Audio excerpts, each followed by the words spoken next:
साथियों नमस्कार। कृषि बाजार भरतपुर से मैं हरपाल सिंह। साथियों आज की चर्चा करेंगे सरसों के बारे में, लेकिन उससे पहले आप सभी से वही अनुरोध कि जो भी साथी हमारे चैनल पर नए हैं वो हमें लाइक, सब्सक्राइब और शेयर भी कर सकते हैं। साथियों अनुमान के मुताबिक जैसी स्थितियां बाजारों में यानी कि सरसों सरपट स्थिति में ऊपर की ओर अग्रसर थी, तेजी पर तेजी के दौर चल रहे थे। 100-150 रुपए की प्रतिदिन की तेजियां सरसों के अंदर दर्ज की गई। कई बार ऐसे मुकाम भी आए कि सरसों ने एक दिन में 200 रुपए की छलांग लगाई। उसी प्रकार साथियों लाजमी था कि सरसों में उस प्रकार की गिरावट भी देखने को मिलेगी और वो मौका आज इसमें सरसों में आ चुका है।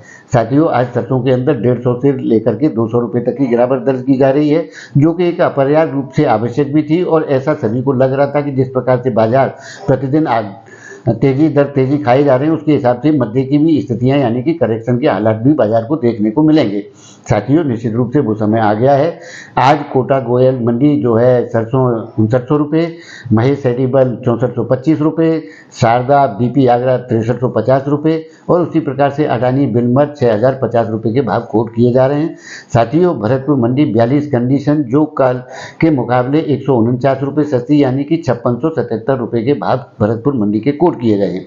साथियों निश्चित रूप से जो गिरावट की एक आशंका थी वो अब सरसों के अंदर आ चुकी है और बाजार अब स्टेबिलिटी की ओर ही अग्रसर होने चाहिए। साथियों पहले भी हमारा अनुमान था कि सरसों के बाजारों को समर्थन मूल्य के आसपास ठहर करके कुछ मूवमेंट यहाँ पे होना चाहिए, लेकिन उसके विपरीत बाजारों ने जबरदस्त छलांग लगाई और एक बवंडर के साथ तेजी के नए आयाम भी रच दिए, जिसके चलते महेश एडिबल ऊपर में 6600 रुपये के भाव कोट किए जा चुके हैं।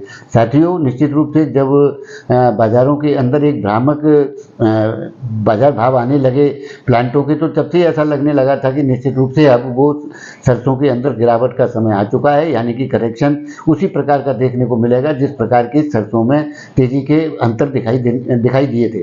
साथियों आने वाले दौर के अंदर अब बड़ी गिरावट की बिल्कुल भी कोई आशंका नहीं है। बाजारों को अब स्टेबिलिटी की ओर ही अग्रसर होते हुए दिखाई देते हैं, जिसके चलते आगामी दौर में अब कोई शंका समाधान उस प्रकार का नहीं है, क्योंकि जिस प्रकार की बोगस तेजी थी बाजारों से वो अब इसमें समाप्त हो चुकी है और आने वाले दौर के अंदर स्टेबिलिटी की ओर ही बाजारों को अग्रसर होते हुए प्रतीत होते हैं।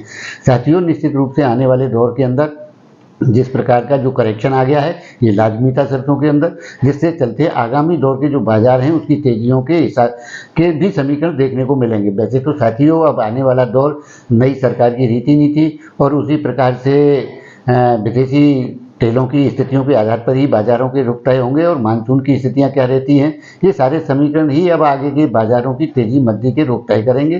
तो साथियों बड़ी कोई घबराहट या गिरावट की आशंका बिल्कुल नहीं है, लेकिन जैसा कि हमने पहले भी आपको कहा था कि बड़ी तेजी की फिलहाल के दौर में उम्मीद की जानी भी बेईमानी है।